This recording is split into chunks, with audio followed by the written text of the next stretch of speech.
रसिक संत प्रेमानंद महाराज को social media इस्तेमाल करने वाले युवा किड से लेकर बुजुर्ग सभी जानते हैं। इन दिनों चाहे रील्स हो या यूट्यूबर, सभी शॉर्ट्स पर अपनी फीड में पीले वस्त्र धारण करके संत उपदेश देते दिखाई देते हैं।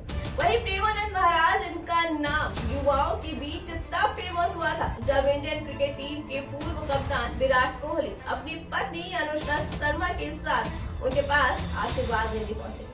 हालांकि इन दिनों प्रेमानंद महाराज अपनी तीखी टिप्पणी को लेकर काफी चर्चा में बने हैं। ये टिप्पणी उन्होंने कथावाचक प्रदीप मिश्रा के राधा रानी पर दिए गए बयानों के बाद किया है।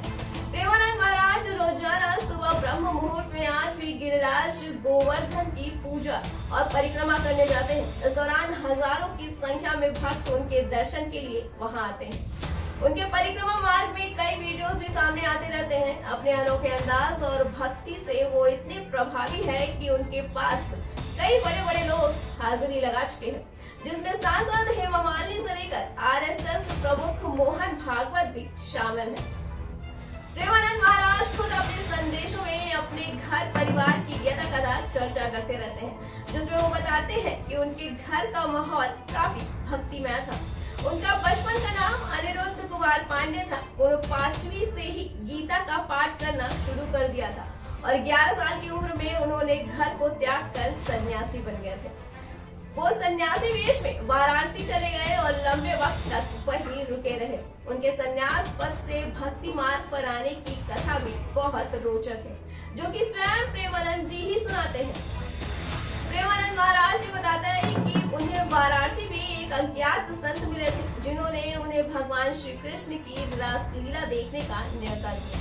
उन्होंने मना किया तो संत ने उन्हें जाने के लिए मना लिया। करीब 1 महीने तक वो रोजाना रासलीला देखने जाते थे। इसके बाद उनका मन व्याकुल होने लगा। इसके बाद उन्होंने संत से पूछा कि मैं कैसे लीला को देखूं। तब उन्हें वृंदावन आने का न्योता दिया गया। वो वृंदावन आए और हरिवंश संप्रदाय से जुड़ गए और भक्ति मार्ग पर आगे बढ़े। आज वो राधा रानी के परम भक्तों में से एक है। प्रेमानंद महाराज बताते हैं कि उनके शरीर की दोनों किडनियां फेल है। उनका हर 10-12 दिन में डायलिसिस होता है, जो कि बहुत कष्टप्रद प्रक्रिया है। उनके स्वास्थ्य को लेकर भी बहुत सावधानियां रखी जाती हैं। मध्य प्रदेश के सीहोर में कुबेरेश्वर धाम के प्रसिद्ध कथावाचक पंडित प्रदीप मिश्रा ने हाल ही में राधा रानी की शादी और उनके जन्म स्थान को लेकर एक बयान दिया था। उनके बयानों से पूरा ब्रज क्षेत्र रोष में आ गया। आज उन ब्रजवासियों में कुछ लोग ऐसे घुस गए हैं जो इस शिवपुराण का विरोध करना चाहते हैं, इस व्यासपीठ का विरोध करना चाहते हैं, प्रदीप मिश्रा का विरोध करना चाहते हैं। वो लोग राधा रानी की आड़ में बदनाम करना चाहते हैं और ब्रजवासी इतना भोला है कि वो समझ नहीं पा रहा। आप कहो जिस दिन राधा रानी के चरणों में आकर दंडवत कर लूं, आप बोलो जितने दिन तक राधा रानी के चरणों में पड़ा रहूं, मेरी माँ है वो, उससे मेरा बेर नहीं है। जो कुछ बोलूंगा प्रमाण से बोलूंगा, बिना प्रमाण के कुछ नहीं बोलूंगा। और जिस महाराज को प्रमाण चाहिए, कुबेरेश्वर धाम खुला पड़ा है, आ जाओ और प्रमाण लेकर जाओ। उनके खिलाफ एफआईआर दर्ज कराने की मांग हो रही है। उनके इन्हीं बयानों पर प्रेमानंद महाराज का एक वीडियो सामने आया है, जिसमें वो बहुत गुस्से में दिखाई दे रहे हैं और ऐसे कथावाचकों के बहिष्कार की बात करते हैं, जो कि भक्त को बहकाते हैं। बोलने का अधिकार पहले सीख, पहले रसिकों की चरणामृत पियो, चरण रज लगा उनकी जूठन खा, तब तेरे में सामर्थ्य आएगी राधा बोलने की। भोली भाली किशोरी को ऐसा मत समझ लेना। उनके जन ऐसे हैं कि तुम्हारे सर्वनाश करने में बिल्कुल समर्थ हैं। एक संकल्प में न तो लोक लायक रह जाएगा न परलोक लायक रह जाएगा।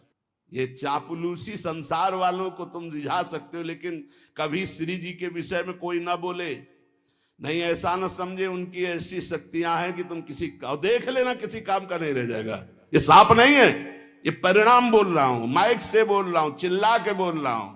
कोई नहीं बचा सकता उसको। या तो जाए बरसाने और साष्टांग दंडवत होकर महारानी जी के सामने घुटने टेक दे कि मेरे से गलती हो गई, मैं आपकी महिमा को नहीं जानता, तो अत्यंत दयालु कृपालु लाडली क्षमा। हालांकि इस मामले में पंडित प्रदीप मिश्रा सफाई दे चुके हैं और उन्होंने मंच से कहा कि प्रेमानंद जी के चरणों की धूल के बराबर नहीं है वो।